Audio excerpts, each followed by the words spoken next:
right, folks. So welcome back to another episode of Bushes and the Bergs here. Excited to be back. It's been a little bit of a hiatus for us here. All right, let's get right into it here. We're gonna go into the Cardinals and Pirates recaps here. I'm gonna pass it over to Zach here to recap the Cardinals for the past little while. It's been a bit since we've gotten a recap here. Yeah, I mean, I'm pretty happy with them right now. I mean, obviously they're on a bit of a tear. I think they've won a good stretch. They won 11 or it's 10 in a row. I think it was 10 in a row. Lost, drop one. But as far as their past series go, I mean, they're climbing the ladder. Currently sit 3 back of the Cubs Central. And they're well above 500 right now. So I am not, I'm not gonna hold my breath on anything here, but they look nice.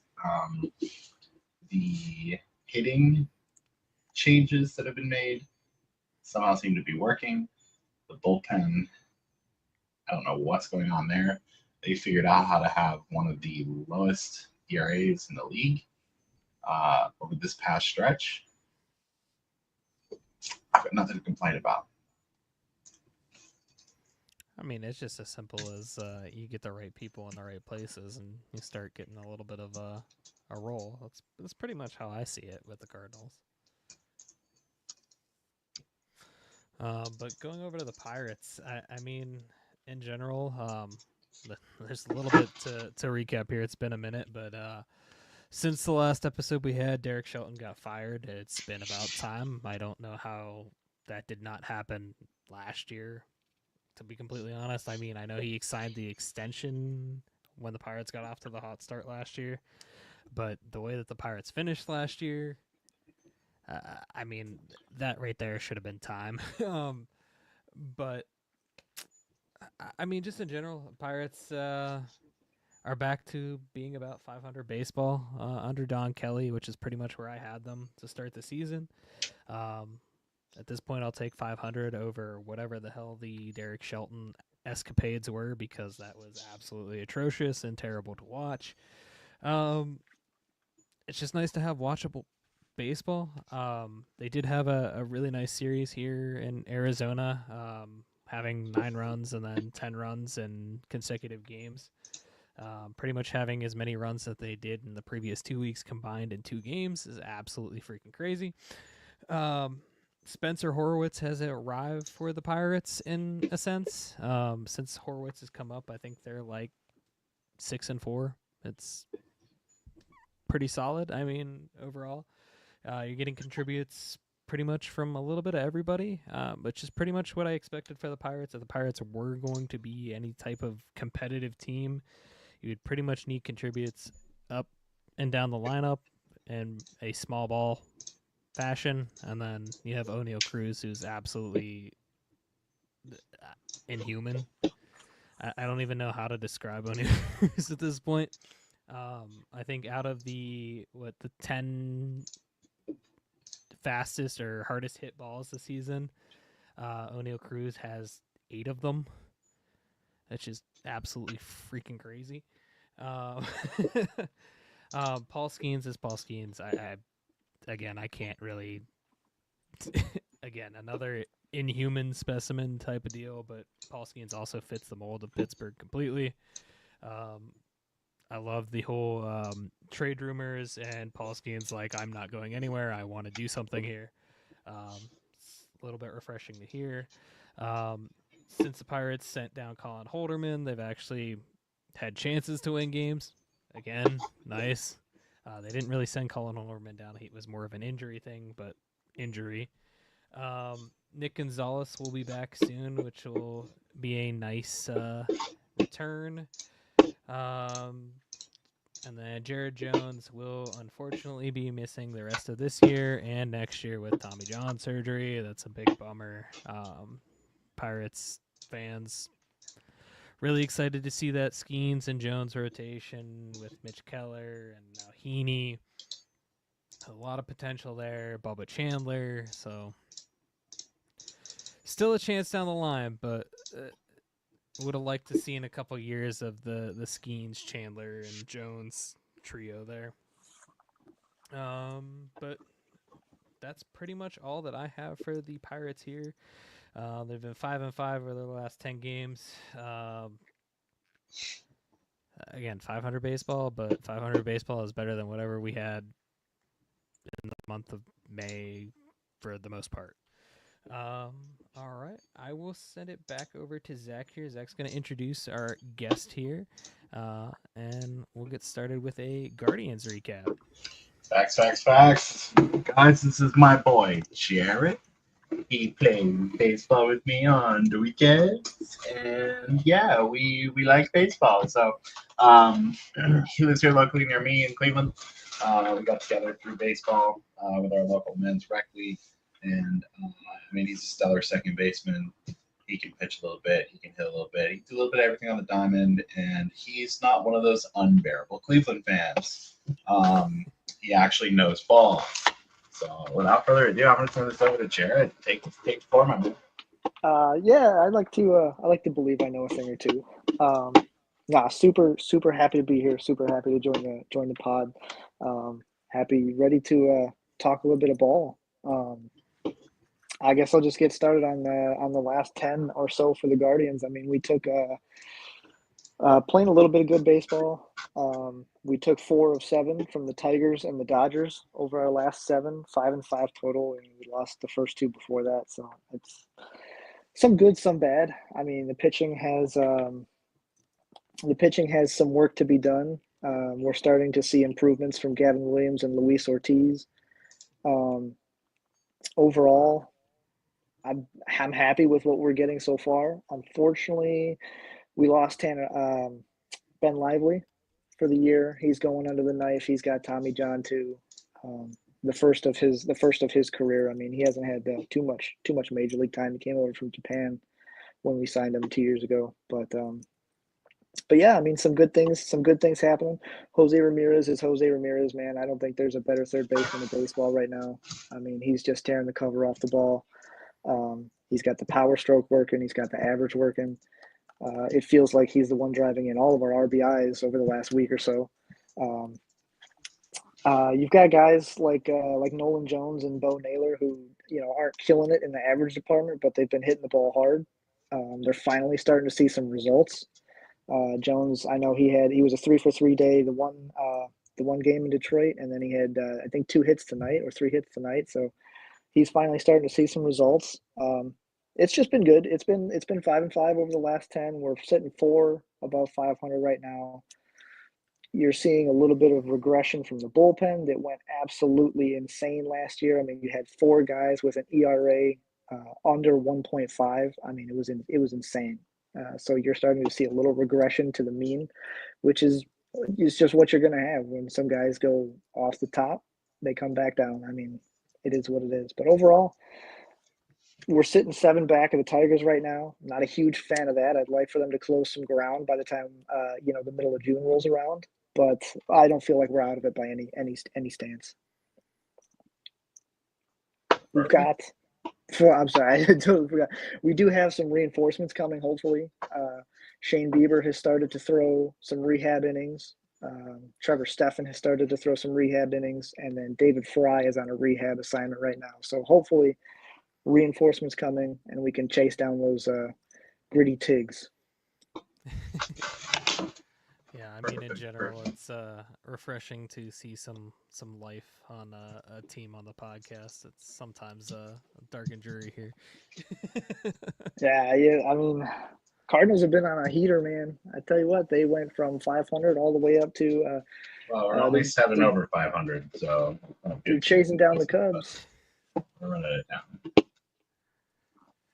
Yeah, I mean, it'll be cool. I mean, to see. I mean, see if the Cardinals can continue it. It's a big what if. Central's rather light, but I don't know. It's just like anything can tip the scales and the Central at this point, an injury or anything. So, yeah, I mean, but the AL And that's the Central. thing. Yeah, that's the thing with the Cardinals though too. It's like when they're hot, they're hot. When the bats are hot, they win games. When the bats just get shut down, the bullpen seems to, I don't want to say get flustered, but they seem to fail to keep them in, right? And that's been exactly the case. Example, tonight's game against the Rangers. They had 5 hits. All game, they got 1 run. The bullpen blew up. Blew up. Liberatore got pulled after 4 runs and 5 and a third. The bullpen let in 7 more. It was 11-1 for the final in Texas tonight. And I mean, it shows, right? Like, let's be real. Cards aren't perfect. They're putting something together with their hitting. If they can stay hot and they can figure out the bullpen, I think they'll be just fine down the stretch. Yeah. Well, I mean, in general, when your team's not putting up any offense, it forces you to be perfect. And I mean, with major league hitters and the way that the game's pretty much meant to make them succeed at this point, it's hard to be perfect and are almost impossible. So it's eventually going to break. And I mean, the Pirates' starting rotation, it has been as perfect as you could possibly get for the most part. And I think combined out of Keller, Skeens, and Heaney, I think they have a combined 7 wins, which is just ridiculous. You can't win if you can't score. Yeah, and that's the thing. It's the exact reverse for you, right? Yeah. Your bats aren't hot. Your pitching's great. And your pitching staff can't get help. They can only do so much. They can't score for you. You know what I mean? But if pitching staff doesn't get help, you're just not going to win games. Well, it also just doesn't help that Derek Shelton was running out Colin Holderman right after Paul Skeens, and then Colin Holderman would blow Paul Skeens' lead. Not to toot my own horn, but the Cardinals, of Skeens' 7 losses, the Cardinals have 4 of them. Yeah. Well, hopefully that changes now that Holderman's gone. I don't think it's a Holderman thing with Skeens, but it's definitely got something to do with the sticks. I will say that. Actually, out of all of it, we got 5 losses whole here on the pod. And Guardians also won a Skeens loss. We also won a Skeens day. So there's more Skeen Days wins on the other side of this podcast. That's tough. That's tough. Hey! I also don't want to toot my own horn, but off of Paul Skeens, Kyle Manzardo was the first Guardian/Indian to put one in the river since PNC opened. Manzardi. Jesus! What? It was the left. He was the first left-handed hitter. Lefty Nuko. At all. Yeah. Haven't had a Guardian or Indian put one in the river since PNC Park opened. Jesus. Yeah. El Nuko. All right, folks. Let's take it to some fun stuff. We're gonna roll right into some beer league. We got some brackets. Go back into the beer league hotline madness.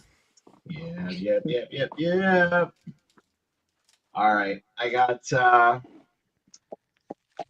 2, maybe 3. We'll see if we have time for 3 coming in. All right, first one, the life coach. Our team picked up a guy a few weeks into the season, and at first he seemed normal, solid hitter, decent glove, nothing weird. But his wife started showing up to games. Not a big deal until she started acting like her manager. She shouts at players to hustle, argues with the umpire, critiques base running for the stands. She even tried to rearrange her batting order because, quote unquote, it wasn't optimized. Last week she brought a clipboard. Every time she talks, her husband just nods like she's right. One guy struck out looking, and she told him he should focus on not disappointing his mother. I thought she was kidding. She wasn't. Everyone's walking on eggshells now because if she doesn't like something, we hear about it in the dugout even during a game. Do we ask this guy to leave the team, or do we try to talk to her directly and risk a public meltdown? Coach from the bleachers in Boise. Wow. This one's tough, dude. I'm not touching this with a box with a 10-foot pole, dude. No, thank you. Oh, wow. I mean, I guess it depends on where's this guy stand. Is this guy carrying the team? Because solid hitter. He's a solid hitter, decent glove, nothing weird about his play. So I'd imagine he's just an average ball player. If I may, I guess I'll dive into it. You know, he's the one playing the games and she's the spectator, right? Like, or at least that's how it's supposed to be. Um, I I would feel real bad, kicking a guy off the team for the actions of his spouse or his family or whoever. Because with me, I mean, my family shows up to every game that we play, and they're not ever a problem. In fact, they're the loudest people on the field most times. Um, yeah, I would. I don't know. That's tough. I guess I would try to risk the public meltdown personally. I would just let her know, like, hey, To be honest, you, yeah, that's probably the you, boat I'm going. Like, you got to have some kind of code here of behavior, and you're crossing the line, and you got to stop that, or you can't be there. Personally, at least that's the way that I see it. As a former player, I'm the one playing the game, so I don't know. a farmer. You still play ball. Shut up. I mean, I Your suppose family's loud enough. Your family's loud enough for all of us. current player, yeah. Just slip the ump a 20 and have him ejected right at the beginning. Yeah, Beautiful, yeah. beautiful. For me, we're on the field. While I'm at the game on the field, it's rolling off my back. After the game, though, in the parking lot, it's probably a good time to just not. You don't have to get up in her face, but subtly like slip by one of those like, "Hey, you need to shut the fuck up." I'm sorry, you need to shut the fuck up. Period. Flat out. Like it just needs to be. We're here to play ball. None of us are going pro, right? That needs to be the conversation, right? Yeah, we want to win. Sure, we want to win, but all of us are out of shape, overweight, 25, 30, 40 years old. Like, none of us are getting paid to do this. We want to get away from the daily monotony of what it is, our daily lives, and that's not helping. If I wanted to be yelled at, I'd just go to work. Adding to the weekly stress. Right.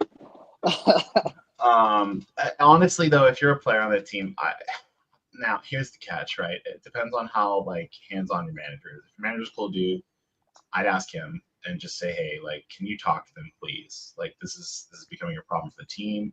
If you're the manager and you are seeing this and you know it's becoming a detriment to your team, have a conversation.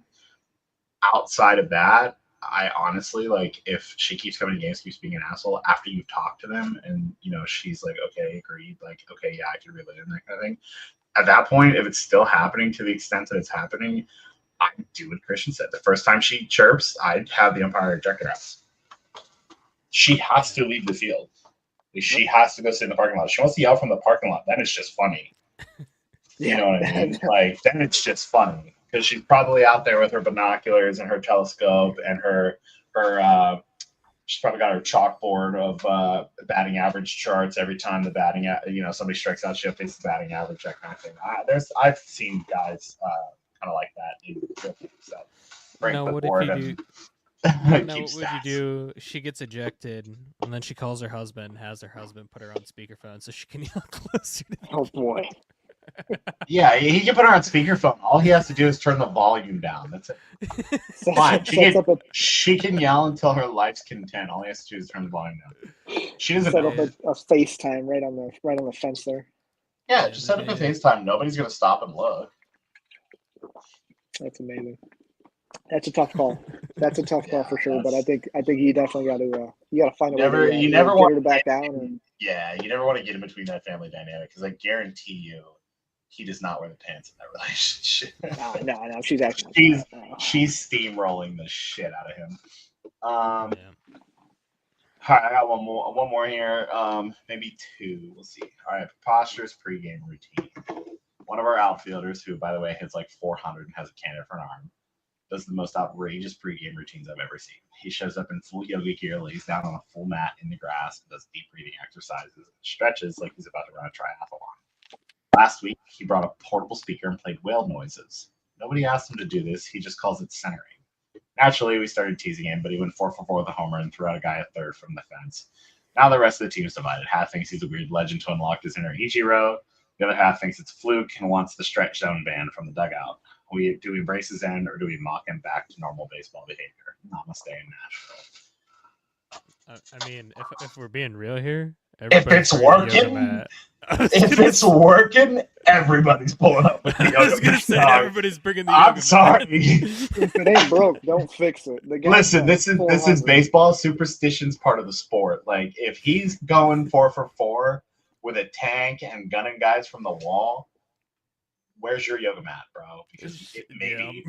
I mean, Zach, to use our team as an example again, if I pull up Sunday with a Ramsey special and I go 5 for 5, I'm pulling up next week with another Ramsey The special. whole So team's pulling up with another Ramsey special. Okay, if it's a 1 o'clock game, it's a double cheeseburger and chicken nuggets. If it's a 10 a.m. game, it's 2 sausage and cheese biscuits and a goddamn hash brown. That's the Ramsey special for those of you that don't know. So I mean, From McDonald's, by the way. If it ain't broke, don't fix it. I mean, and a Diet Coke. I understand wanting to be normal, but let's be honest. We're fucking baseball players, all right. Not one of us is normal in any way, shape, or form, all right. No. So, whatever he's doing, he's hitting 400. He's hitting nukes. He's throwing dudes out from 300 feet away. Dude. If one of the guys on the team is schneefing the smelling salts and ripping tanks off of it, the whole team's ripping. The whole team. Yeah, I mean, let him eat, man. Let the big dog eat. All right, that was pretty straightforward. Christian, you wanna part on that one? Yeah, I mean, just in general, yeah, you absolutely. I mean, if anything, I'm putting the yoga mat at the freaking batter's box, and before you're going out, you're fucking hitting the yoga mat. Yeah. All right, we got a minute. We got a minute for one more. We got a little bit of time in this segment still. We could do. I got one more. Here we go. Stuck in a vortex. Our team's in a weird spot. We don't win much. We don't practice. We mostly drink, but for some reason, we just keep barely losing.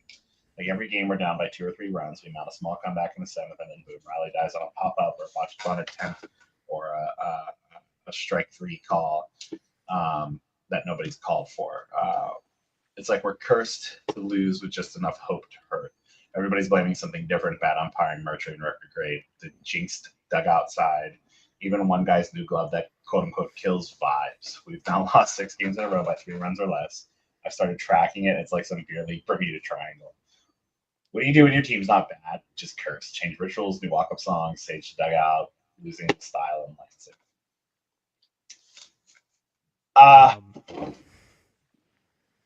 I was gonna say, look. Congrats. You made the MLB. You're the Pittsburgh Pirates. Yeah. You're in the MLB. Why do you care? Life of a Colorado Rocky. There it is. No. I'm thinking you got to hit the practice field. I mean, if you're always losing by 2 or 3 and you're just killing rallies, it's you're close but not quite there. I mean, you got to hit the cages.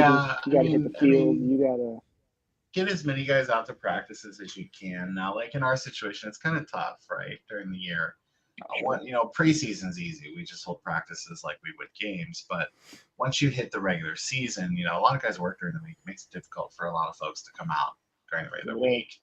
Coming on, trying to come on Saturdays. We got other guys who work weekends, nights. Like, I get it. It's hard to get the whole team together to practice. Here's kind of my take on this. If you're missing something, it sounds like you're missing a piece. Recruit. Social media exists. Use it. Yeah. Post to your local pages, man. See if you can find somebody who's played ball in your area who doesn't need to be an all-star, but it would help if he's not, if he's at least like can hold a bat the right way. You know what I mean? Like, get him out there, let him try to take a crack at it. Bring somebody in who's not cursed to break the curse, if that makes sense, right? You know what I'm saying? Like, I know it's a weird thing to say, but like, shit. The Guardians did it. The Cubs did it. They won a World Series after 109 years. They figured it out somehow. So as far as curses go, they're made to be broken. You just gotta find the way. Saging the dugout helps. Bring Sage with you every week. It helps. It does help. Yeah. As far as rituals, man, I don't know. Like yoga, man. Rituals are hard to Rituals are one of those things. Yeah, but like rituals are one of those things that's like unique to everybody, right? It's like the Matt whale noises. I have my thing pre-game. Cap, I know you have your thing pre-game. Everybody's got their own thing. Oh yeah. Right, and it's not so much like a ritual as it is just like it's just what you do, right? Like I get dressed a certain kind of way. I get dressed at a certain time. I get dressed at a certain period. Like some days, like it depends on how I'm feeling. If I feel good, I'll throw. If I don't, I won't. If like if we've got time, we'll take IO. Like stuff like that. Like some there's no guys, there's no some like guys, guaranteed way to like right? bring yourself success. I mean, the best way that I could tell you is honestly just reps. Like the more you do it, the better That's you'll get. that's the thing. It's like, and it makes me wonder, when these guys practice, right? Because it's like you have to at some point. There's no way you guys just start the year, play your games, end the year, see you guys next year. There's no fucking way. You guys are getting together during the off season. You guys are getting together during the week. You guys are talking outside of that. There's no way. Somebody has had to bring up like, hey, let's get a couple guys out for practice. It doesn't even matter if it's 2 or 3 long toss. Yeah. Hit flies to each other. Do something, anything. And if they're not, then they need to be. And I know, like you But said, if they're not, then it's one of those things where it's maybe we reevaluate. Hey, do you really want to be here? Yes, and that's what I'm saying. Like I know it is definitely difficult to get guys out, during the season. But we do all of our work from January to April. It's 4 months of bullpens, hitting sessions. We get outdoor as much as we can. It's all reps, and not only that, but also we're taking it. You got to be taking it seriously too. Like if you're at practice and you're not practicing like you play, then you're not going to get any better. So you gotta get the reps, and then you gotta take the reps seriously on top of that. Yeah, absolutely. All right. Well, that's it for Yearly Hotline. All right, folks, we're gonna go into the way too early All-Star / Derby predictions. Who we want to see. How this is gonna work? Pretty much, we're just gonna go around the horn and just kind of say a couple names. We're not really gonna do a full lineup or anything like that, but just kind of who you think might. Maybe not. Maybe we can do a couple of the obvious ones, and then some of the maybe fringe people that we want to see. But I'll let Jarrett start with this one and give us a couple names that you think we're gonna see come All-Star game. Well, I don't want to be too much of a homer, but I think it's hit that J-Ram clap. It's pretty easy to tell you that after Alex Bregman goes down with an injury, it's basically a wide open door for Jose Ramirez. I mean, 21 game hit streak is insane. Guys on a tear. Yeah, he's batting 300 plus. I think he fell to 318 tonight. He's got 8 to 10 homers, 20 to 25 to 30, almost 40 ribbies, I think. So, I mean, it's pretty easy to say J-Ram. Going around the league, some not so notable names. The one kid that I've been looking at, and mostly because he's on my fantasy team, is Jacob Wilson, shortstop for the Athletics. He's the last I checked, I think he's batting somewhere around 320. Might be higher, might be lower. But he's been tearing the cover off the ball. I know he's got at least like 8 to 10 homers, and he's already driven in 25 to 30 ribbies. You know who I like out of the AL West though too? He's from Seattle. He leads catchers with 19 bombs. Cal Raleigh, man, Big Dumpy. I think he'd be a welcome addition to. He got 20 tonight.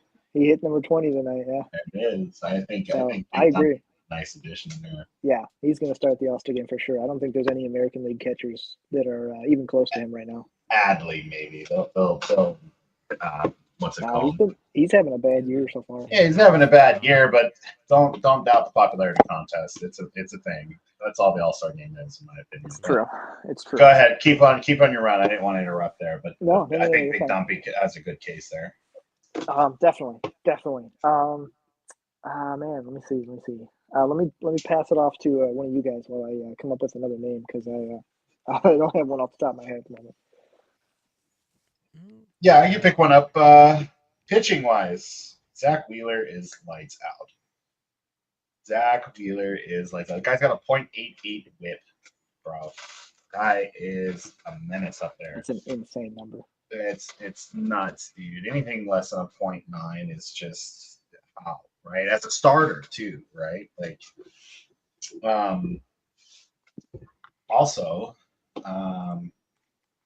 with pitching staff, I mean, Christian's probably on it already, but Skeens 1.96 ERA, guys making a very good case for his All-Star selection. It's unreal.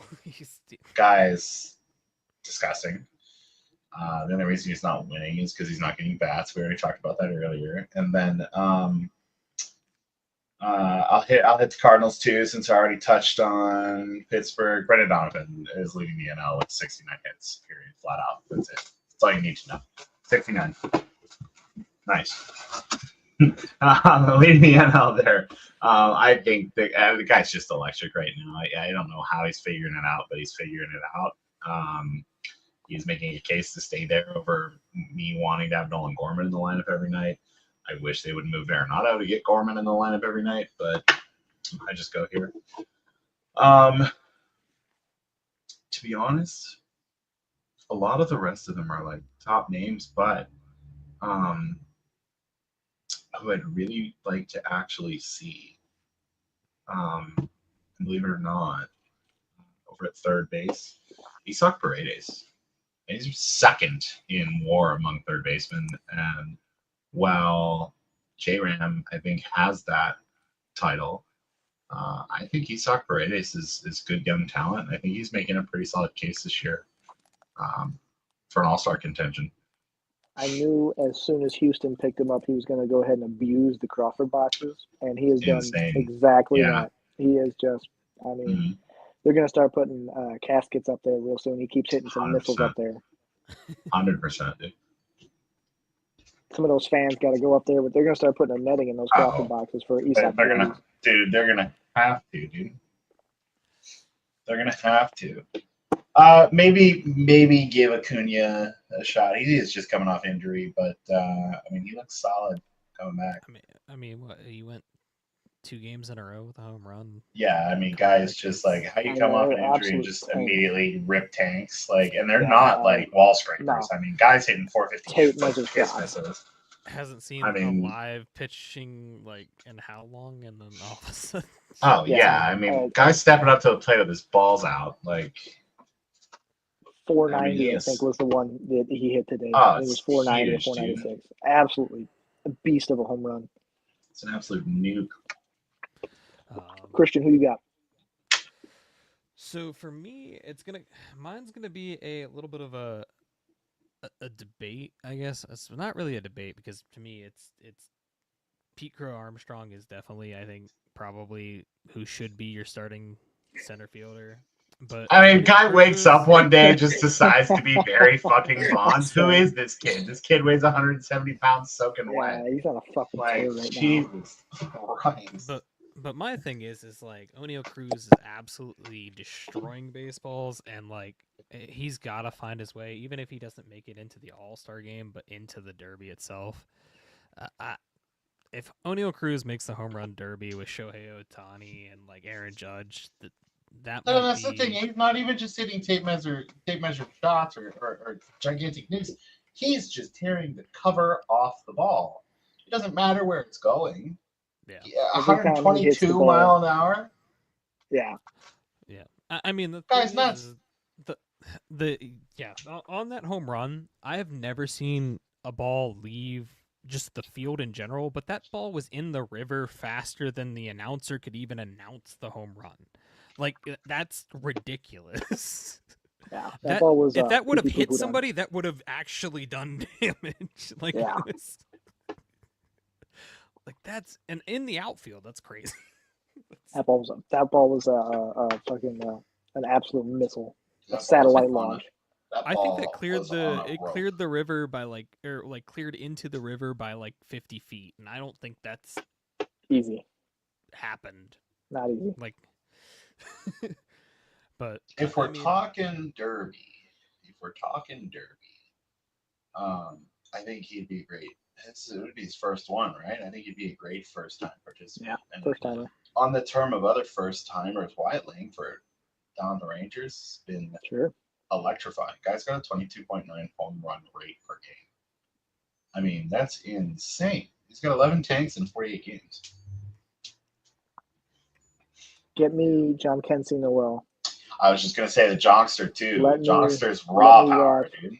Let me watch him just absolutely pee poo poo poo all over baseball. The Jonkster is raw power, dude. He doesn't do anything else but just hit baseballs far. So You want to know what they batting could like do? 096. You want to know what they could do that would be really fun for the home run? They want to get people involved and grow the game some more because they're gonna have Shohei and he's a pitcher. Let Skeens go out there and hit nukes, dude. Guy's a pitcher, yeah, but he hit tanks. He's hit tanks in MLB BP pre-game, and he's a college two-way player. The guy can hit. Yeah, he can. But no thanks. I'm not risking that. I'm feeling the Oh, I don't want to risk it.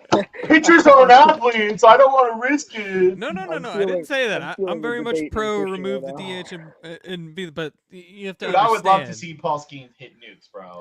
Yeah, Let him that's grow great. the game. You want to grow the game, increase the market, get more attention on Pittsburgh, get more money Every- flowing to Pittsburgh, get them to spend more money in Pittsburgh. That's the number one way to do it. Mark that down as a hot take. There you go. There it is for today. Every Pittsburgh fan is peeing down their leg at you saying let Paul Skeens hit. 100%. 1,000%. Hot take of the day, chat. Go ahead and mark down Paul Skeens as I'm an all MLB for it. Derby contestant. Every home run that Paul Skeens hits, the MLB gives $1 million towards his salary to the Pirates. The MLB covers that. Yeah, and I guarantee you, Paul Skeens would. Best bets by team for the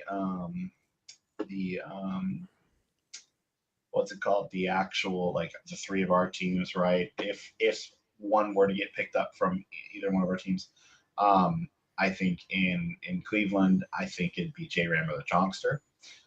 In Pittsburgh, I think it's going to be O'Neal Cruz or Brian Reynolds. Jack Swinsky on a small sleeper pick there. He's not even in the MLB anymore. They down him. They sent him down. Yeah, the option. He's Okay. He's AAA. He'll make the AAA All-Star with. He's absolutely. Well, yeah. I mean, he's tearing it up there.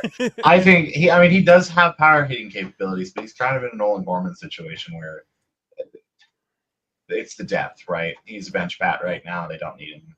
That kind of thing. Problem with Jack Sawinski is a whole other note. It's just the whole Shelton would come in and he'd play him 2 days and then he'd sit him for 14. And then he'd put him out there against left-handed hitting, and he's not a left-handed. He struggles against left-handed pitching, and it's just simple as that. But then you get him dejected because he's got nothing for a whole month of baseball. Yeah. But then all of a sudden he goes out and he hits against a right-handed pitcher and he hits it in the stands. It's just I mean, go look at Nolan Gorman. It's the same situation over there. In St. Louis, Nolan Gorman's the obvious pick to send to the home run derby. Somehow they're keeping him up. They're getting him one at bat a week, maybe. But the guy's got raw power. And the only reason he's not getting reps is depth. They have Arenado at third, Donovan's on fire at second, and they don't want to DH him. And I don't know why. They're running Alec Burleson there. Alec Burleson's been hitting great, but I think we could make a case to get Gorman back in the lineup a bit more. On the other side of that, I think Brendan Donovan, if anybody gets picked up, it's going to be Brendan Donovan.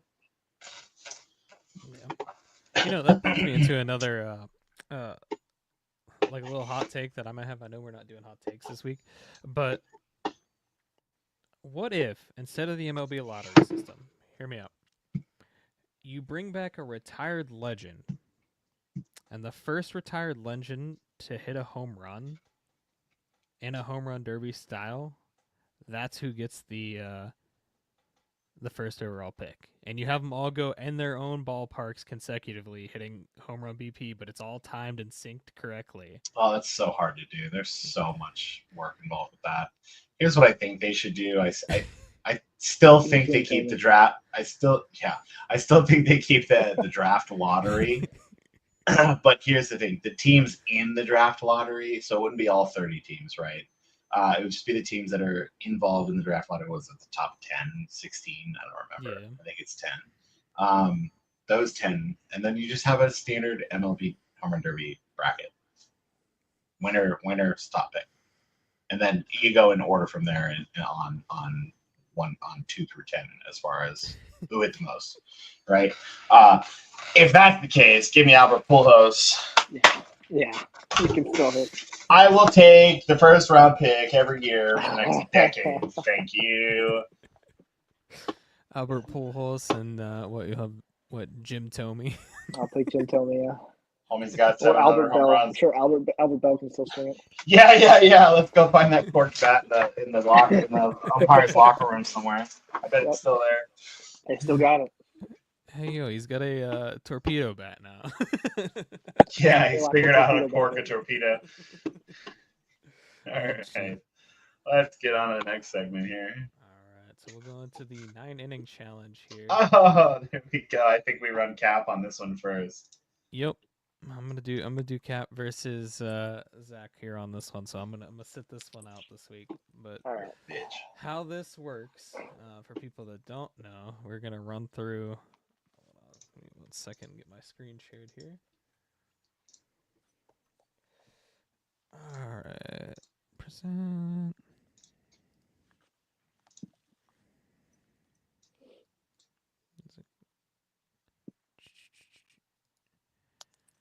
All right, folks. Okay. So we have our rules here. Okay. Each turn equals 1 at bat. So you ask a question, yes or no. You make a guess. If the answer is yes or no, you'll give a short clarification if needed. No equals a strike. So if it's a yes, you keep going on. The game goes to 9 innings. We kind of changed that a little bit. We're kind of just doing the first run kind of win. So we get once you get to your run, that counts. But if you go all 9 innings and you lose, then I don't know what we're doing there. We'll have to figure that out if we ever get there. Hopefully we don't ever get there. All right. So and then we'll go head to head. So whoever gets it fastest. So we'll start with Cap here, and we'll have him get started here. All right. Should I have this up? Okay. Well, is it going to tell you? No, you'll be fine. No. Well, all right. All right, Cap. It's all yours. Go ahead and ask a question, and I will type it in here, and all right. hopefully we don't have a spelling error like last week.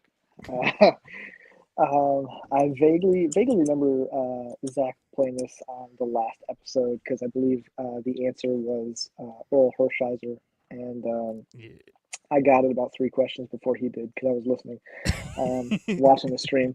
I just couldn't type it fast enough. All right, so let's see. Let's start with, does this player play post 2000?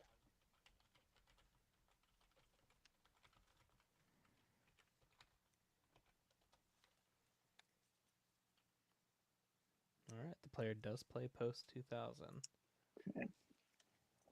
Okay. Let's see.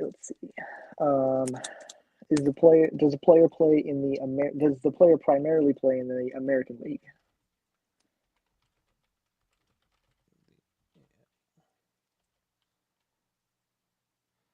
Player is not American League. So we're talking about National League here. National League.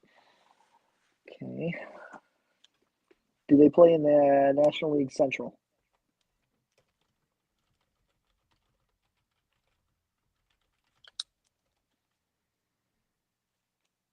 Player is NL Central. After 2000, NL Central. Boy, okay. Is this player a right-handed hitter? No, I'm sorry. Is this player a hitter? Position player?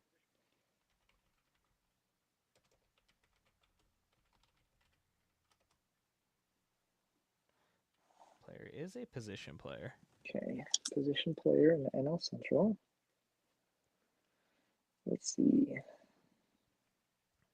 What do we got here? Technically, we got one out, right?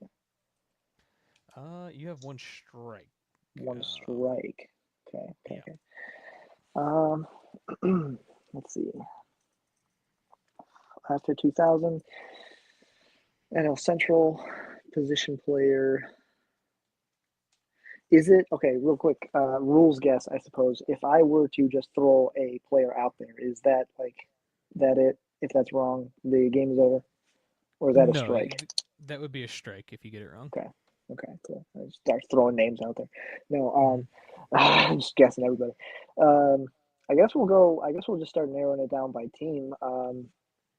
Is this player a St. Louis Cardinal?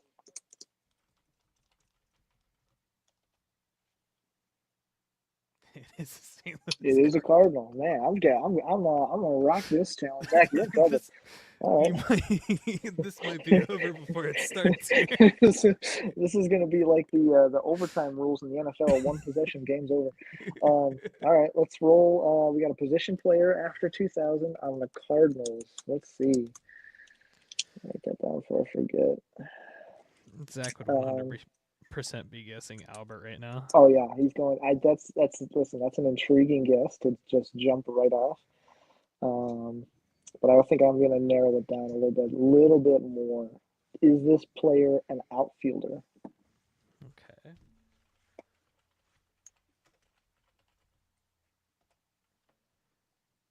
Oh, it's an outfielder. Okay. All right. We're getting closer, one by one. Let's Harrison go. Bader. For some reason, the first Although first he's player in not a my head was Cardinal anymore. Jim Edmonds That's with for the whatever reason.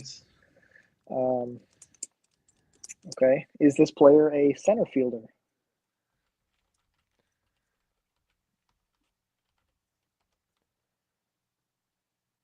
It is a center fielder. All right. Fuck it. Is this player Jim Edmonds? Okay. ONDS.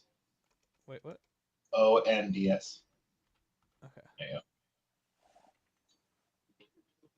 Oh my god, it is Jim Easy Edmonds. peasy, pretty beautiful. Cover girl. That's my favorite player growing up.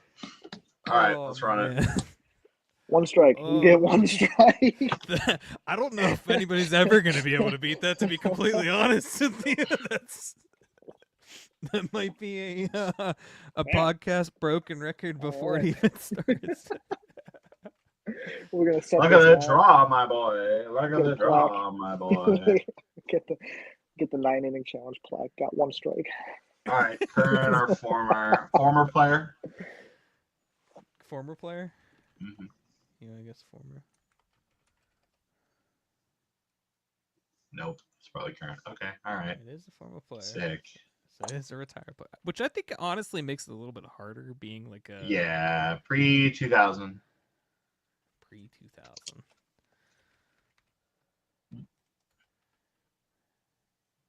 It is AL. AL? Uh-huh. Okay. Okay. You're painting the corners now. I don't think that Going- makes much going- sense of Going batting. the same general route as I did. It seemed to work for me. Let's put it to the AL test. West. AL West. It is in Oh, you the gotta be AL fucking West. kidding. Okay. God damn Okay. it. All Son of a right. bitch, dude. We're working. Take the guess now. This is amazing. Position player. It's Randy Johnson. If it's not a position player, it narrows it down quite a bit. So position player. I'm looking at the Mariners, Rangers, Houston, Angels. Pre-2000. When did Griffey retire? It is a position player. Motherfucker. Griffey retired in 08, I believe. Was it 08? Yeah. Shit.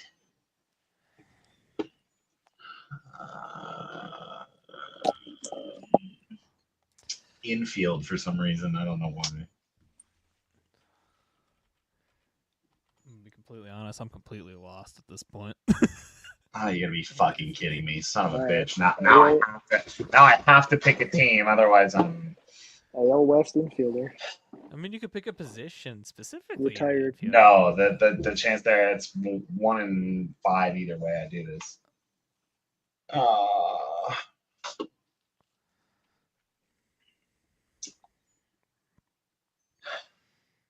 mean, you could do lefty righty. It was pre. That's It was 50. pre 2000. The Astros were not AL. Yeah. Pre 2000. They would have been NL Central. Who was there? So we got the A's.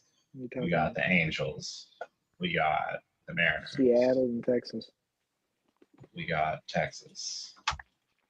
That was 4. Did they only have 4 teams in the AL? Diamondbacks. That's the NL.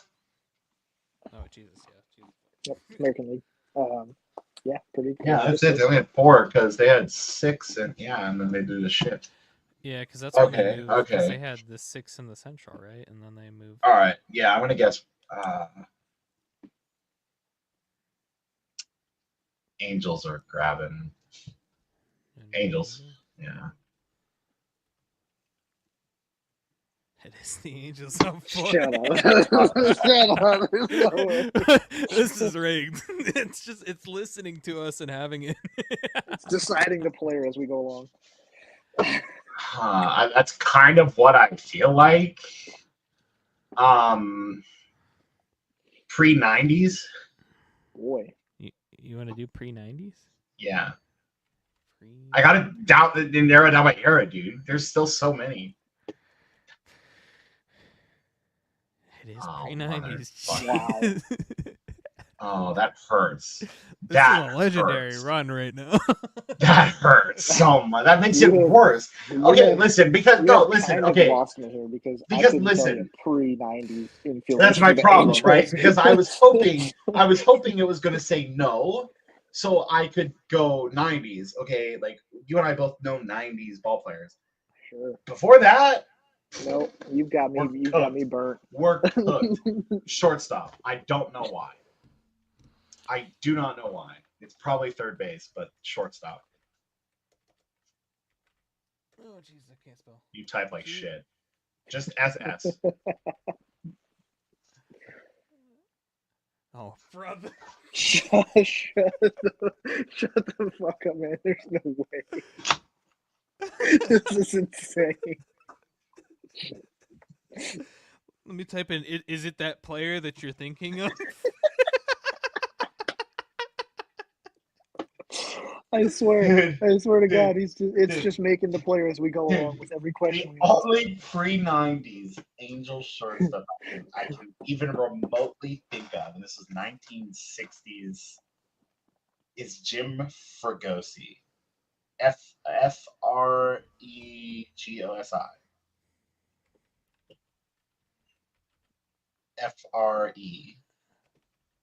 Fregosi, I think. You want to check that on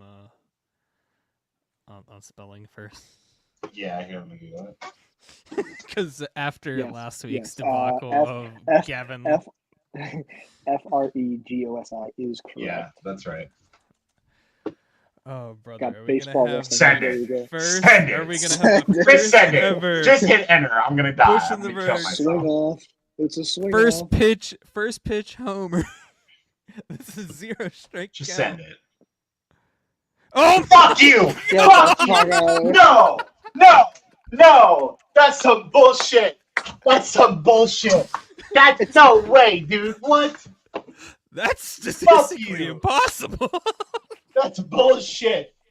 That's the only one I know of. There's no That's way. the only one I know of, dude. I don't even know if I know the 90s shortstop for the Angels one. How do? Fregosi played 61 to 78. There's no way. The only reason I even know that is because I have a card.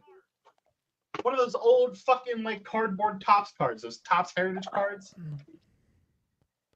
Oh, Holy fuck. shit. I'm just saying, for anybody watching that thinks that this ChatGPT's making this shit up on the fly. or like this is the start of it, so nothing was implemented in prior to, so he did 100% get that.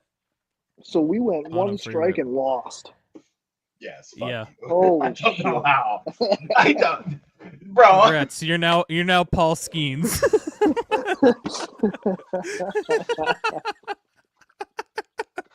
Now you know how Paul feels. How's it feel? Shit's cooked. This shit's Feels cooked. complete game. First career complete game, and I took the L. I'm just That's gonna cr- sit in the corner and die. Shit, man. All right, guys. Well, that's gonna be it for the 9-inning Instant challenge. content. Holy fuck. Unless you guys want me to run it and see if I can guess it on the first guess. Do it. Be my guest. You might as well at this point. Run that shit. We'll try to help you too. Oh, I'm just guessing a random player, and if it's right, it's right. That's it. That's it. I'm not even. What if we got the loser? What's the one guy? Is it Sal Frelick? I think I have one of his. Sal Frelick for the Brewers? Yeah. Oh That's my just god, a random that's off a the perfect top of my idea. head. Hold on. I gotta stack Just a pull a baseball- random baseball card. Yeah. I gotta stack Okay. a baseball cards here. Let's. All right, tell me when. No. Insanity has ensued. I got the whole Toronto Blue Jays team. So Okay, try it again. Cap your turn. Cap your turn. The You guess should is the type that in. Toronto- No. Actually, wait, type that in. Should- Actually, type that in. Toronto Blue Jays. Oh, Jesus. The guess is the Blue Jays. Fuck it. No! Stop it. There's... ChatGPT's making this shit up. Ask it. It's Are going. you just doing this to make me feel good? There's no way I put random baseball cards. It's making this up on the fly. It has to be. Just ask it. Are you making this shit up on the fly? Holy shit, man! There's no. Do I do Vlad Guerrero? Is it? I mean, sign the big send it. contract? Junior or senior? Which one are we going with here? Senior for Fuck it. shits and gigs. No, Send no, the do senior. junior. No, junior, yeah.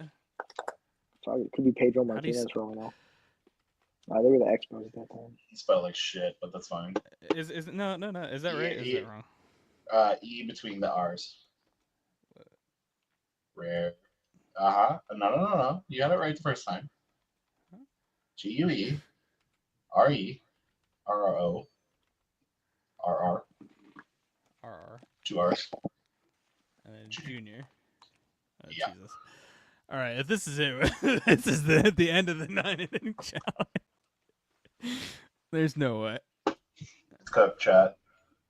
Okay. Damn it. Okay, Alright. so it's real. It is real. It's Holy real. shit. Wait, say Vlad Senior. Just say what about his dad?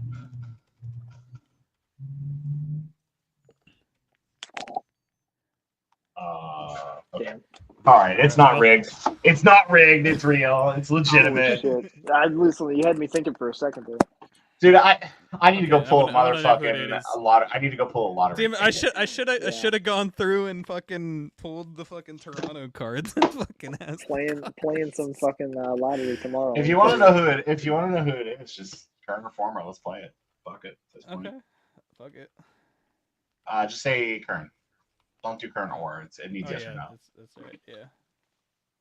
All right, there we go. It is former. Former player. Oh Jesus, former player for the Blue Jays.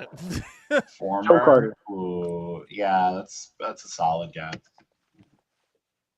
World Series home run. I feel like that makes him pretty. You said Tim Carter? Joe Carter Joe. had the World Series walk-off home run. You want to know what's really gonna like kind of throw for a loop? It was here? Joe Carter. Jesus. Stop it! Shut up! Stop it! I feel like it only knows the notable one. You know what I It's- mean? That's my guess. That's my guess. I feel like it only knows the notable ones. I feel like it wouldn't know like. Mine was Gavin Lux last week. Yeah, but Gavin Lux had a good year last year. Like he was on fire. And he's last current. year. And he's current. Probably And he's knows a lot of current. current players too. Oh, I'm sure it does know a lot, but the notable ones like are probably the old ones. You should say like it probably wouldn't have guessed Roger Clemens as a Blue Jays player, but that's where he started. I mean, he got back-to-back Cy Youngs there in 97, 98. So Yeah. Oh, Paul jeez. Well, Insane. Molitor. Paul Molitor that. is known for being a Brewers guy, but he played with Blue Jays, I think. Yeah. Well, it still had. I mean, I don't know. It was kind of. Not to I don't mention your know. boy AJ Burnett before he was Oh shopped yeah, around the league. AJ Burnett. Yeah. All right. The Well, pre or guys. post truck window. Yeah, All right, folks. Well, true. that was probably the best that I could That's have hoped cooked. of Holy out of the shit. That nine was inning cooked. challenge. That That was was That was absolute. cooked. We almost had it go. It fucking almost medium spiraled into rare. like the most wild thing that we could have possibly even gotten. That was Right. straight up cooked. The whole pulling the Toronto Blue Jays out of the card deck and then getting the Toronto Blue Jays is fucking ridiculous. It was listening to us. It was listening to us. It was like, oh, he pulled Toronto? Yeah, we're doing And Toronto. then just to like show people like that's the card Just to that I confirm. legit pull. It's cooked, chat. That was medium So- fucking rare. It's cooked. Well All done. right, we are going to Holy move shit. on to our next topic here. All right, there's been a lot of Tommy John surgeries lately. How do we Little prevent TJ. the TJ surgeries, guys? How do You already know how I feel about this. I know, but we want to hear it from everybody. You know, like not just us. We want viewers to chime in and tell us your ways to fix Tommy John. How do we not have this happen? We have amazing pitchers in an area of heavy batting, but we want these pitchers that are great to be around. So how do we get there?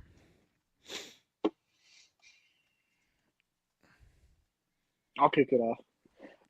I'm eating, so Well- I'm just gonna let somebody go. You're good. So, I mean, I'm not a huge fan of the pitch clock. I mean, why I think back to my days in high school when I was pitching, and I wasn't the hardest thrower, right? I still haven't. I'm still not. I never have been. But, you know, when I started getting up over 50, 60 pitches, you know, I would definitely feel myself needing an extra second or two in between pitches to, you know, bring it down, you know, whether that was a sign of a bad elbow or whatnot, you know, whatever.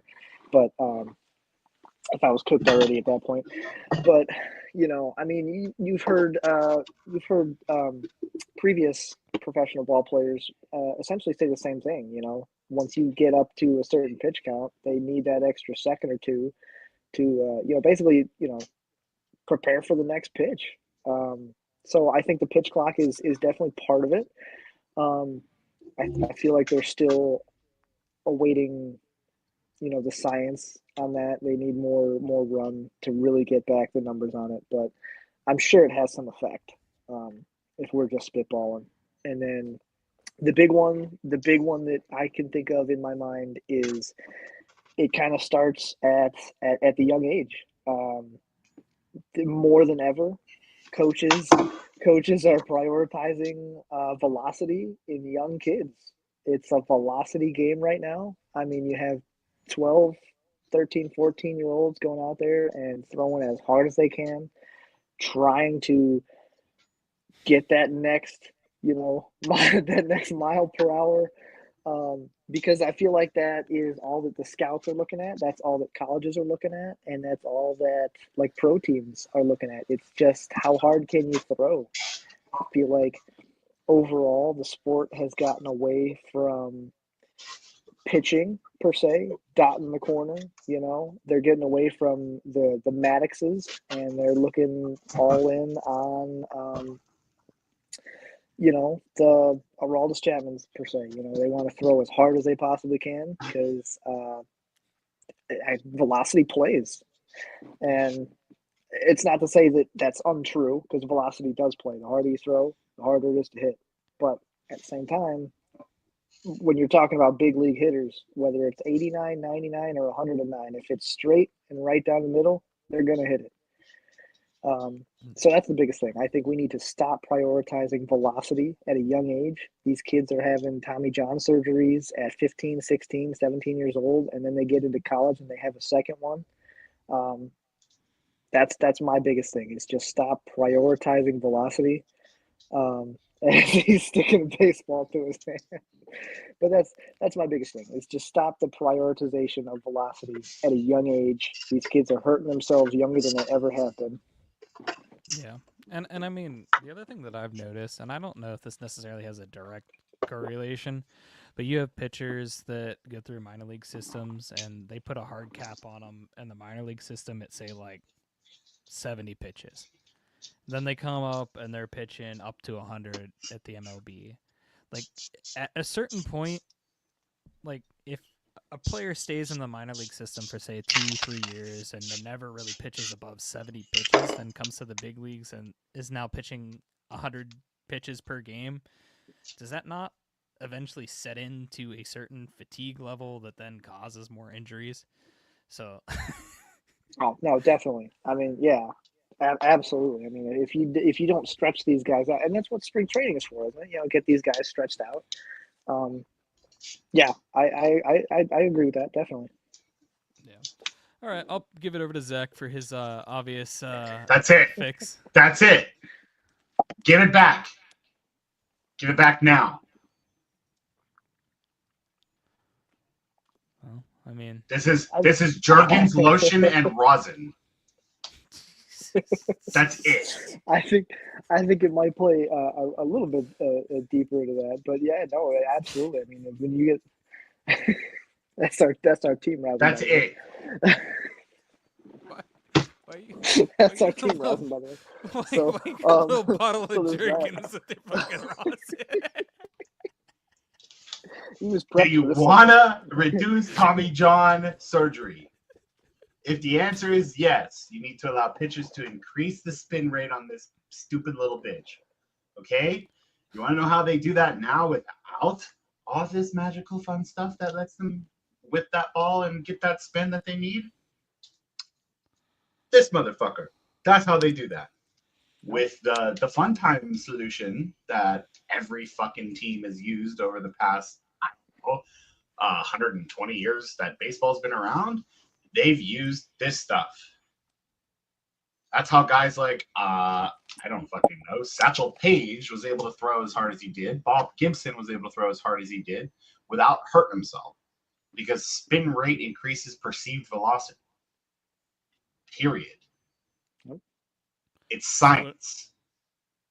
So what I'm hearing is the next ad that goes up at PNC Park is a Jergens lotion ad that says, And the team rosin bag.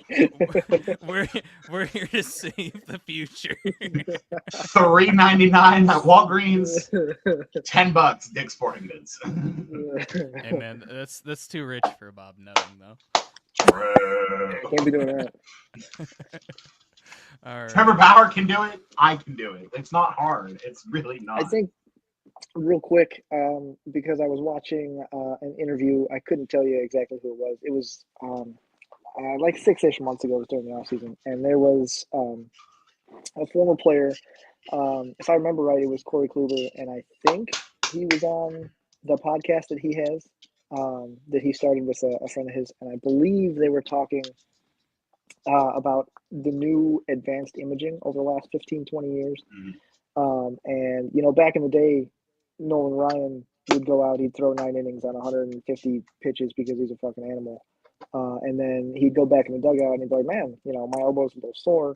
The next day, still a little sore. He just toughed through it. You know, a lot of guys did. It was old school baseball. You know, if you went and got an MRI, you probably got kicked off the team back in the 1970s. So, of course, MRIs, I don't know, check me. It might not have even existed in 1970. But so a lot of guys, you know, they feel sore third, fourth day after going, and they go and get an image, and then the image shows, you know, a real small tear, and it's immediately knife. You know, it's straight to under the knife. So I feel like potentially, like Kluber said on his podcast, the upticks in advanced imaging probably also plays a little bit of a role in some guys getting a surgery when potentially absolutely. Yeah, I'm they sure. may not actually need to. Yeah. Well, and that's the whole thing with Jared Jones is that Jared Jones at the beginning of the year they found something. They gave him multiple second opinions. He tried to do a rehab stunt through it afterwards, and then he had to go. There was no other option. So, Yeah. and I don't even think he got to rehab. I think he just solely did a slight bullpen warm up, and that was it. So it's unfortunate, but yeah, I mean it's Yeah, I mean, and that's not to say that advanced imaging is a bad thing. I don't want to paint it in like, oh yeah, like if you get an MRI, you're a pussy and you can't pitch. But you know, there sometimes maybe a guy doesn't actually need the surgery, but they see something in the advanced imaging that is like, oh, that's a red flag. Let's surgery now versus in 2 years. You might need a surgery. We'll just get it done now. yeah, and I mean that's the whole card is that as a pitcher, if you're going into a contract here, are you going to stay through and you probably need the surgery and risk it, or if it's not a contract year, are you going to play through it and you might I as have well a just get the perfect surgery perfect done. example for that. Shane Bieber last year. Last year he's going into a contract year. They said at the end of 23 he had some damage in there, and they said, you know what, we're just going to go ahead and rehab it out. We're just going to give him the off season. We'll come back in spring and see how it feels. He felt good most of the spring. He goes out in his second start last year in Seattle. He goes 6 innings, 9 punchies, no runs, 2 hits, whatever. And he said in an interview with Austin Hedges after the game, like a month later, um, every pitch was excruciating. So it's like, some Oh guys, yeah, we know when before he did his, he said it felt like he was throwing a glass in his elbow, yeah, broken glass in his elbow, yep, and somebody who tore his UCL and didn't realize it at the time and didn't take it seriously and didn't do the work to get it fixed or take actually care about it when he was in high school. Yeah, it fucking sucks to throw. The problem with that is if you don't get it taken care of, the rest of your arm, shoulder, and body on that trunk, the side of that trunk, are trying to make up for it. So now you're taking a look at things like rotator cuffs. You're taking a look at scaps. You're taking a look at slaps, like all those tendons and fun things that make your that work together to make your arm have the picking up the ability to slack. throw the ball that hard or picking up the slack and working overtime just to give your elbow that torque that it's asking for. Yep. Yep. So yeah, I mean, in relation to contract years and guys that should probably get the surgery going, before a contract year, Shane Bieber is a perfect example. He probably should have got the surgery in late 23, didn't, tried to tough it out, missed almost all of 24 because of it, because they tried to rehab and it just didn't work. All in a sense to spin a ball a little bit harder. Gee, I wonder what helps increase spin rate. Jeez. All right. Well, we'll close it off on there. Let us know in comments how you feel about that. What are your options? What ideas do you have? Because we all want to see these pitchers on the field and not in the dugout for 2 years just chilling. Yep. All right, we'll move on to our next session then. We are going to do our power rankings here. All right. So, how this is going to work for our power rankings. So, we're not going to do each individual because that would take forever. We are going to do our bottom to top, starting at number 30. So, we'll go around. We're going to skip the bottom one. It's the Rockies. That's. Wait, holy shit, we're doing all 30? I think that's pretty High. fair. I was just going to do 10. No, Pretty fair well, to throw the Rockies in each the of 30 us are spot. doing 10, but we're gonna. Okay, gotcha. So yeah. Shit, well, okay, hold on. I have some prep. I thought we were just doing 10. I gotta pull 30. I mean, I think it's pretty fair to throw the Rockies in the 30 spot. Let me pull up Right, our. right down there with them has got to be the Chicago White Sox. They also stink. I mean, True. you could throw a toss up for some of the Are bottom teams there. I mean, they? Do we think record running yet? Chicago, no, but the Rockies are gunning for it. What about the A's? How the A's doing this year? What do you think about them? A's are doing a lot better than they were The last year. A's, they were at 500. They proceeded to lose 10 in a row.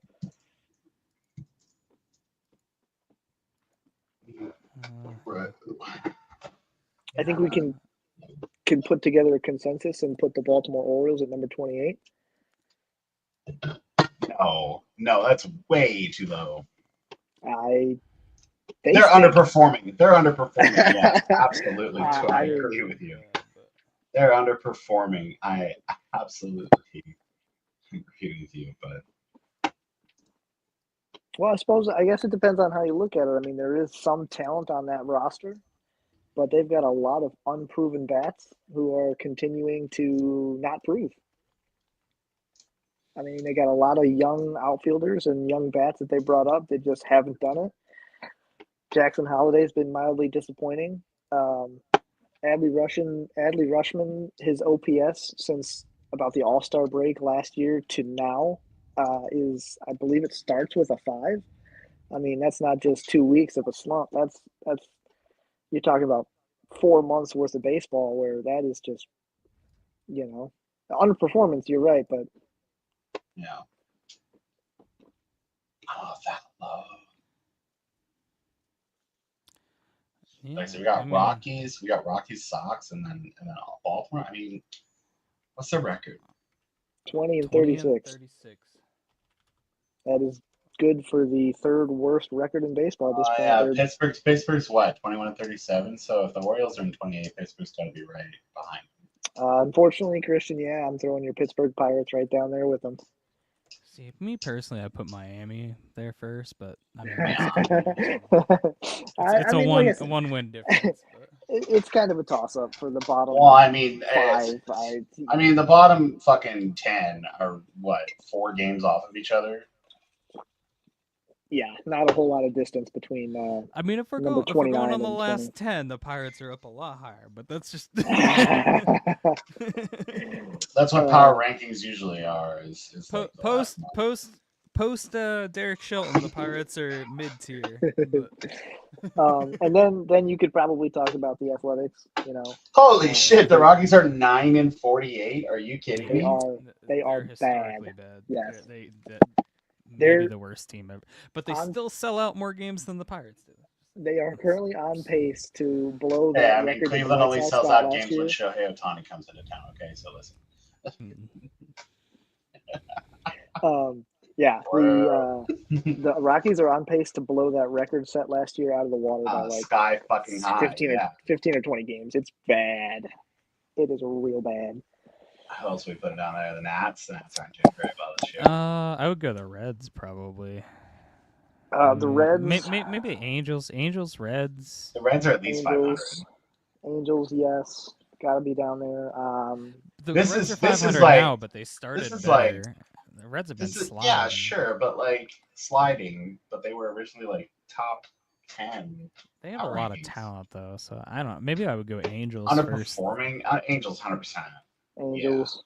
Yeah. I mean, bottom 10 is like sub 500 teams. The Diamondbacks have been struggling. They just lost a series to the Pirates. That poses a tough question though, because the Braves, there's a lot of talent on that team, but they started 0-7, and they're still under 500. And don't they have more injuries though? They just lost A.J. Smith-Shawver for the year. He's going under the knife. Yeah, I mean the Reds are 500. The Braves are 26 and 30. I put the Braves down there with the Marlins. I would have to, until they completely turn around. I would have to put the Braves down there. Last 10 Braves are 3-7. They're not. Braves, and then the Reds. You're so adamant with the Reds on that list. Diamondbacks are underperforming as well too. Last 10, 2-8. Yep. I would probably the series to the Pirates.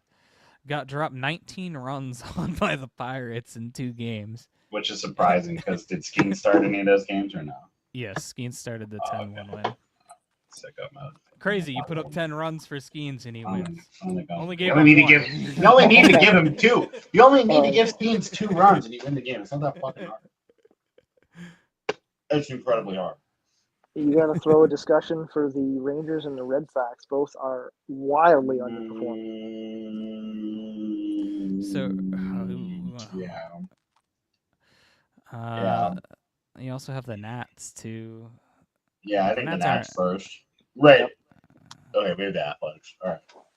So you want to go Nats before the Reds? That's probably Nats, safe. Nats, Reds, Red Sox, and then Rangers. I mean, the Red Sox loaded a lot of talent onto that team. They're just not getting it done. So then Red Sox at 19? Yeah, we're getting in the middle. Yeah, I'd say that. That's fair. We're getting a little closer to 500 ball. I mean, what do you their last 10, 4, and 6. I mean, yeah. What do you do with the Blue Jays? I mean, they're above 500, but they just got there. Barely. I mean, they are 6-4 their last 10. They're on a 3-game win streak right now. Yep. -10 in the run differential. I mean, you also have the Rays too. The Rays also on a heater, 8-2, but overall, I mean, when you look at that roster, Just got sure over they might be 500. hot now. Yeah, but that's the thing; they're above their expected win-loss. Mm-hmm. I would rather, if I were picking a team over, I would go Blue Jays over the Rays. I don't think that's. Oh yeah. Well, both teams are underperforming. Well, no. Okay, so Rays then Blue Jays. Expected win-loss at this point: Blue Jays 27-30, Rays 32-25, both of the same record. So the Rays are underperforming. The only reason the Rays are above the Blue Jays in the standings, simply that run differentials +29. But they play ball quite well when they're away. So now here's where it's gonna get harder, I think. Yeah, we're getting into the middle here. Because we got the Rangers up there yet? The Rangers are at. Wait a minute. Hold the fuck up. We got the Rangers here. My big thing with the Rangers. Hold the fuck up. Time out. The Stop. Royals. Stop. Wait. Okay, yeah, we don't have the Diamondbacks on here anywhere, and they are 3 games below 500 and should be somewhere between the Rangers and the Red Sox. I think that's a fair assessment.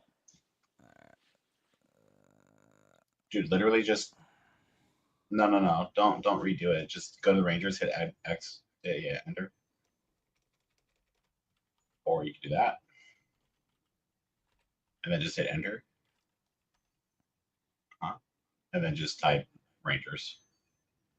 We don't need the numbers to know who's where. That's it. That's fine. I'll fix it. I mean, my big thing with the Rangers. Just make that 15.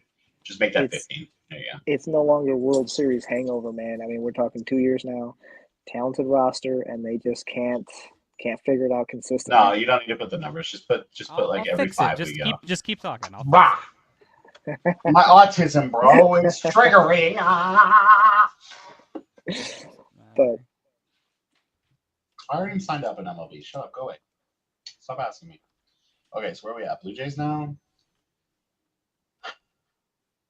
We did Rays, then Blue Jays. I'm thinking also, to be honest, Royals.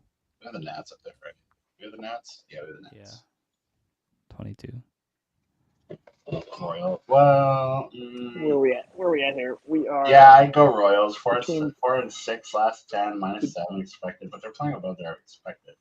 Yeah, I mean they're playing way better than I would expect of them to. I mean they still are fucking 8 games back. What is that, about 15? Well, if you're putting the Royals at what is that, about 15 or 16, then you got to throw the Guardians in there. I love my team, but they are also underperforming. Pitching's got some holes. I mean, yeah. Yeah, but I would take the Guardians over the Brewers, though. The Brewers got to be in there. I mean, there's a lot you got of the Brewers. This is where we get into the middle of the road teams. Here's my thing: why I would put the Guardians and then the Brewers. The Brewers are 7-3 last 10. Guards are 5-5, dead split, and their run differential is -20. Brewers' run differential is at least positive. Yeah, that's absolutely fair. And they're on pace. And here's the thing: the Brewers are on pace for their expected win-loss. But here's the thing: the Brewers in their last 10 have played the Pirates and lost the series, I believe, to the Pirates. That are went even. And there are other games that are 7-3. And we did just go 4-7 against the Dodgers and Tigers. Yeah. See, I personally, I like the. You can't go strength of schedule on this though. I mean, it's middle of the pack. Like it doesn't matter. I mean, there's really no way to cut it up. We're 30-26. We are not a top 10 team right now. Yeah, plus the Brewers have 2 more games played, and they're still proving a higher run differential than the Guardians. See, me personally, I'd switch them, but it's just me. Do you even know ball? No. Just saying, head to head, the Guards probably win that series. I'd say they split it, probably. It's 4-game set. Yeah. I bet they split it. You could tie them, just 12-13. Just tie them. Yeah. The drunk girlfriend has arrived, y'all. Oh, what's up, girl? What's up, Liz? Hi, Mom. How are you? What's up, bitches? Right in the AirPod. Full send. Full send. Right in the AirPod. Hell yeah. All right. Then at 12, do we do? We have the Giants still. We have. Kind of thinking Giants or Twins here. Maybe the Mariners. I'd probably go Mariners and then Twins.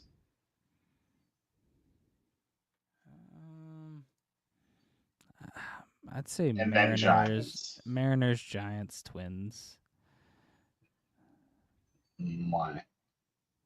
Oh shit! That run differential is big. Giants are playing a lot better than I think a lot of people expected them to. They have a plus 41 run differential. Yeah, this one's so tight. Okay, so like here, all right. Record Giants 32-25. Record Twins 31-25. Right, so Giants played one more game. Last 10, Giants 4-6, but the Twins are 5-5, so they won one more. Run differential: Twins plus 32, Giants plus 41. Trying to see if I can find like a tiebreaker here. Yeah, expected win-loss. Both are 1 game off their expected win-loss. So what we're putting the Mariners before the Giants and well, yeah. Mariners for sure. All right, and then we'll just do tie. Tie for 11. Giants, Twins. Yeah. Top 10. This brings us to our top 10 here. All right. I think just because they are like a hair better than the Giants, I would probably put the Cardinals at 10 there. You got your Cardinals or you got your trash can beaters? I was going to say probably Houston. Both are a pretty fair. You could probably swap them 10 or 9, kind of either way you go. Yeah. Although Houston does have one less win. So on the actual, Houston's 11th, and then the Twins are 10th, and then the Giants.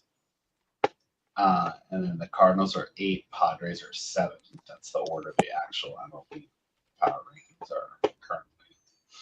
Yeah. I fixed it.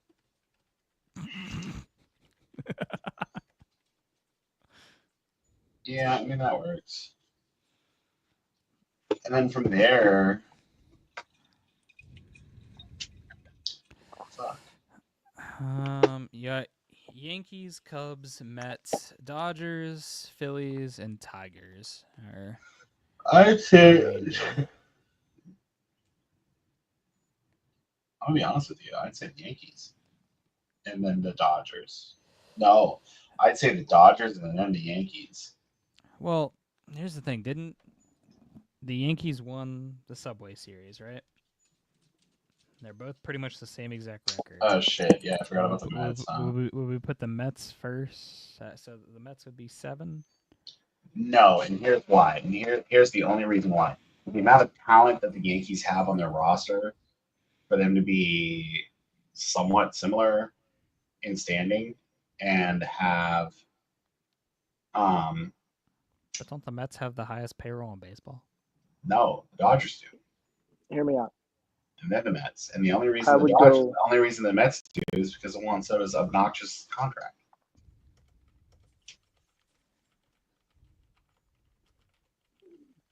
I would go Padres at number 7. They've been struggling of I late. didn't fucking see them. Yeah, Padres are probably a good spot. Hey, that's my. They've been kind of mid like midline. I They would are go. they are above their Pod- expected. They did just win a cheap game against the Pirates, and that's saying something. I would go Padres, Mets, Cubs. 7, 6, 5. I feel like that's pretty fair. Mets and Cubs, you could kind of swap. They've both got the same record. They're both basically right at their expected. Well, Cubs I mean, are 2 games short. in that sense, you could also put the Yankees in that bunch and the Dodgers. How are the Cubs having the same record as the Dodgers as well?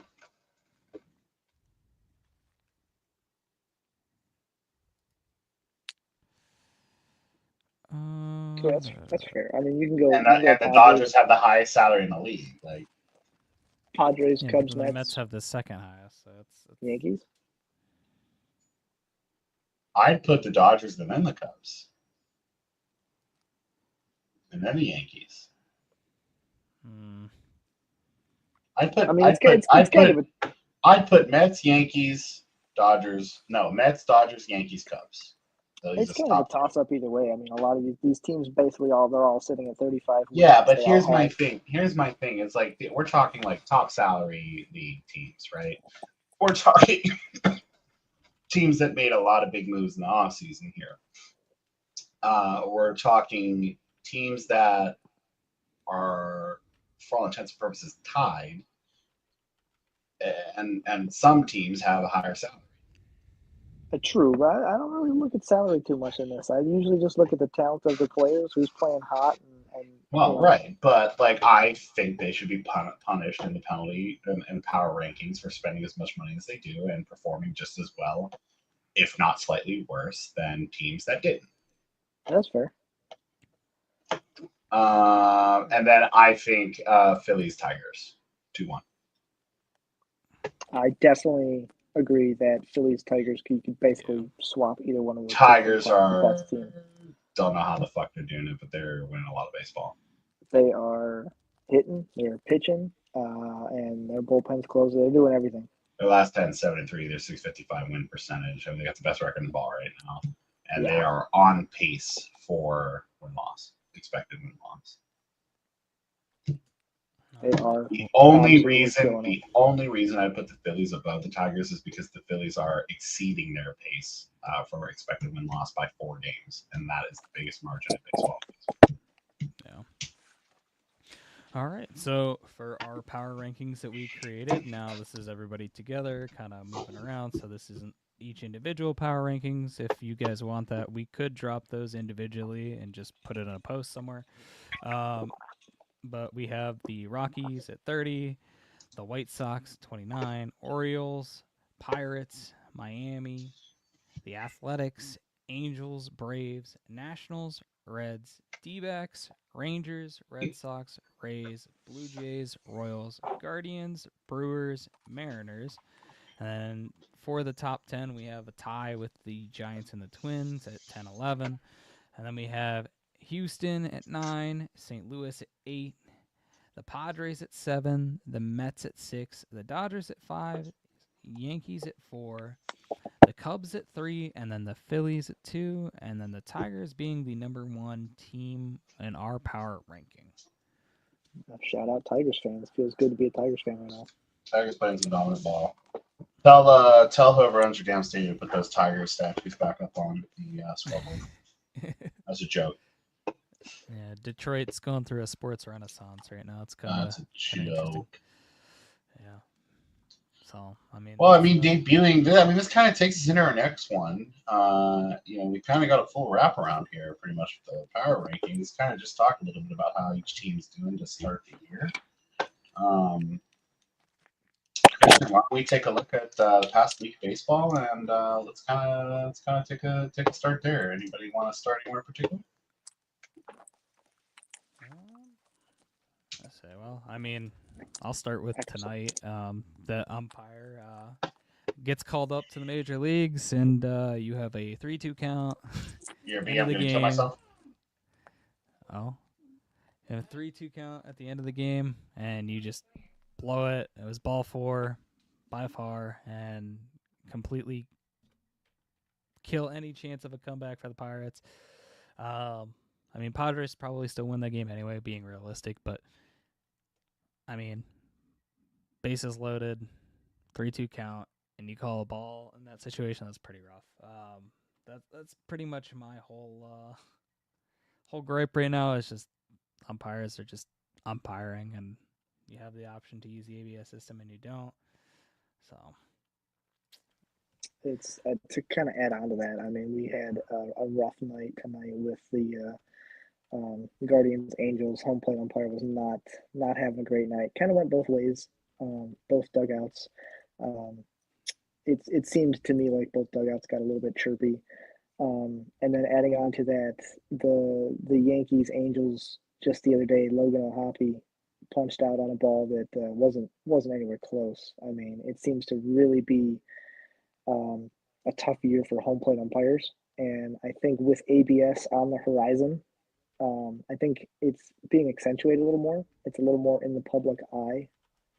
So I mean, me personally, it's there. The technology's there. We saw it in spring training. If they don't implement it next year, I'll be a little surprised. yeah, and I mean it's interesting because I watched it a lot since I've been watching Bubba Chandler quite a bit at the AAA level. They have it down there, and I've seen the catcher challenge twice in the first inning, and then it's done. They got it wrong both times, and it's wrong. So, I mean, it really is dependent on the catcher and their ability to know where the strike zone is. It's not like it's a huge advantage, but I mean, if you have a blatant one and you're saving it, I mean, it's a whole aspect. It's like challenges in the NFL. I mean, there should be no reason why you can't challenge a ball or a strike at least 2 times, and if you get it correct the whole time, then that's on you. I mean, Yadier Molino probably would have abused the crap out of that system, but but let's be real. It probably would have also made a lot more difference than it would have harmed. So. Yeah, I think we kind of live in a day and age where it feels archaic that teams can't argue balls and strikes. I mean, it's the broadcast has the box. Minor leagues have ABS. I mean, you can see it in the dugout on everybody's iPad. It's like, can we get with the 21st century and allow the argumentation of balls and strikes? I mean, yeah. So they don't have tonight's umpire scorecard up because I was going to pull it and we can take a walk through it. However, those of you that don't know about this website that exists, you're going to want to take a look at this this website here. Umpire scorecards, guys. Scorecards.com. It's got data, the most recent games they have up are from the 29th. They'll eventually get the rest of them posted. You can search and sort by your favorite team. It's a fantastic website. Big shout out to these guys. They do a lot of great work here. So the last Pittsburgh game that was up was yesterday's game against Arizona. And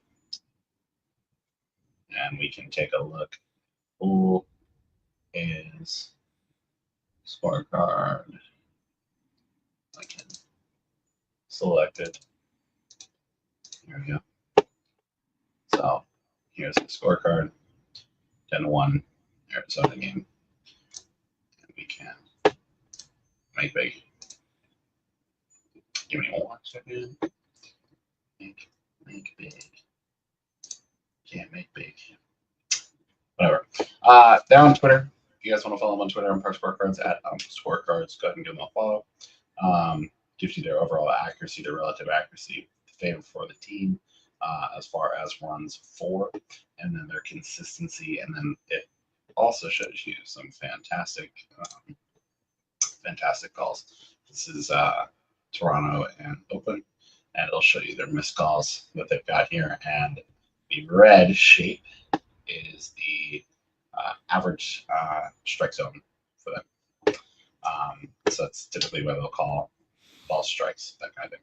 It's a fantastic site. If you guys haven't seen it, haven't used it, haven't heard of it, think your ref is your umpire is kind of dicking you down a little bit, hop on here and have a nice look at some accurate data in real time. I think it's a fantastic spot. So check back a couple days. Looks like they're about 2 days behind.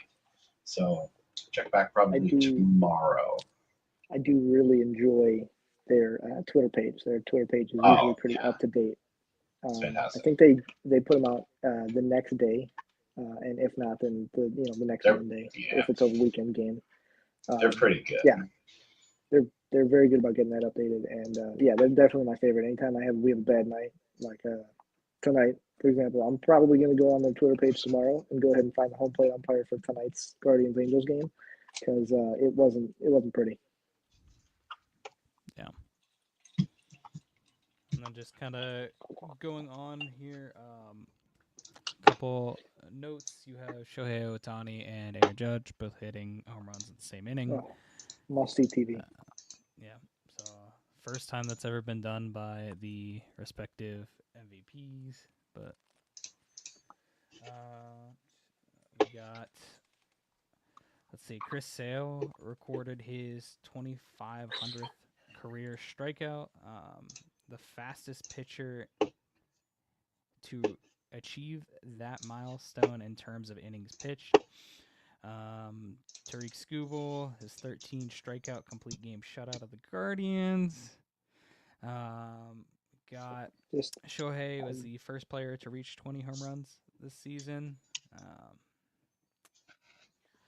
Followed quickly by Cal Raleigh tonight. Big Nappy. I gotta say, I watched every pitch of that Skubal game while we were driving home from Virginia, and it was domination. There wasn't anything Guardians hitters could do to stop that happening. Skubal had every pitch working. I don't think he even really needed to go to his breaking ball. The fastball changeup combination was just, granted we ran out like a B or C lineup, but it wouldn't have mattered. We had the A lineup or not. Skubal was Skubal, and it was at our own expense a fun game to watch. Yeah. And then your AL Player of the Week is Taylor Ward. Finished the week with a 407 average, 3 home runs, and 12 RBIs. And then Seiya Suzuki for the Cubs finished the week hitting 483 home runs and 10 RBIs. So those guys were locked in this week. All right. And then do you guys have anything else for the wraparound this week? Anything that we want to touch on real quick before we should do it for me. It's a pretty solid wrap. Okay.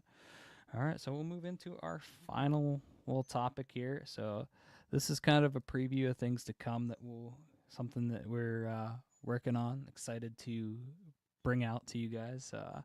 So we got the Redbird mic'd up here. So pretty much what we are going to have going forward on here, a little bit of a live team dialogue in game, pre-game interviews. So having people mic'd up live for you. So let us know what you want question wise for them. We'll go through and get some pre-game interviews and any questions that you guys have for the guys, we'll get them live for you, and then we'll post everything post game for you. Yeah, sounds like a blast. Ton of fun. Yeah, I think it'll be a great time. We're gonna. I'll try whoever gets the mic. I'm pretty sure it might end up being our shortstop right now. I think he's. I'm gonna try to the pass it team vote. around. A lot of people seem to be interested in wanting to do it. I'm gonna Yeah. try to pass it around. I know I definitely am. I know G would be a ton of fun to have on it. Me and him go back and forth all 9 innings. Me and him at short and second. I think it's going to be a totally fun dynamic, and we're going to try our very best to keep it PG-13. He's gonna be so weird with it too. I think it's gonna be fun. I'll make sure I get the safe edits in there. So we'll keep it solid and family friendly. Maybe a little bit of expletive or two. So I'm not one that usually trash talks the other team. I'm usually a pretty closed mouth player, but I might have to a little bit for the mic this week. Keep it friendly banter, but I might have to do a little bit of chirping just for the mic. Gotta put one on Zach while he's actually alive at bat. Yeah, no, it's gonna be a lot of me fucking striking, being weird. All right. Well, dude, my Twitter account just got deleted. No way. Yeah, she account doesn't exist anymore. That's crazy. Well, on that note, we are gonna wrap up our pod this week. Special thanks to Jarrett for coming through and joining us on the pod. It's been a great time. Some crazy 9-inning challenge games. That was absolutely electric. Yeah, and look forward to the next one here, guys. But for now, thank you for tuning in, and we shall catch you guys next time. Appreciate y'all. It was a pleasure.